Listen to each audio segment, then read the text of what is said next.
And it was right around then that strange things started happening here.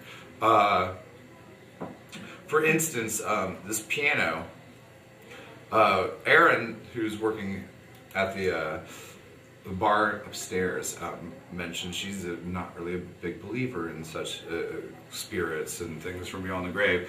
One night, she was closing by herself, and she heard this sound, and she came out and noticed that the piano was moved about that far out from the wall, and she's like, she didn't really think too terribly much of it. She was like, that's just a little strange, you know, whatever, maybe I just hadn't noticed. But about a week later, one of the managers from Barley's was here, and he came downstairs to use the bathroom, and he came running up the stairs, and he was like, Aaron, you're not going to believe this, but that fucking piano just moved. And it was about 6.5 inches out from the wall. It took, like, that thing is heavy. It took several people to move it back into place. That was one particular instance. Countless people that I've talked to have heard the piano playing when they're down here by themselves using the restroom. But why that piano is significant is beyond me. The interesting thing about this tour, I was talking to you, Jake, about the corroboration I get of these stories from different sources. This bar used to be owned by a regular at the Shortner Tavern, Joe Thiebert, many years ago. He won the lottery and he decided to buy himself this bar. That piano was at the original Shortner Tavern location when it was where the Happy Greek is. And Joe bought this place and he was like, hey, you guys mind? You're not using that piano, can I have it for my bar? So they said, sure, and it moved in here.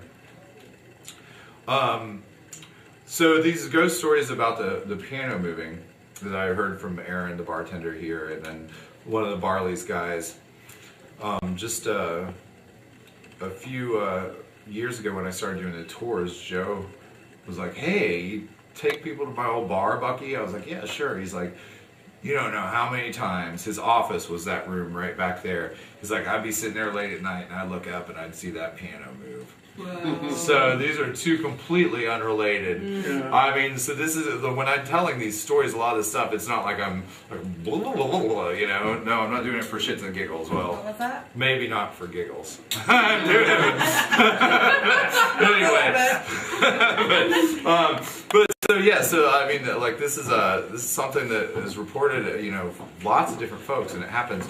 The surrounding area is also because the cemetery was large. It was quite a few acres, and the North Market parking lot, all the way up to where the Greek church is, down to almost nationwide.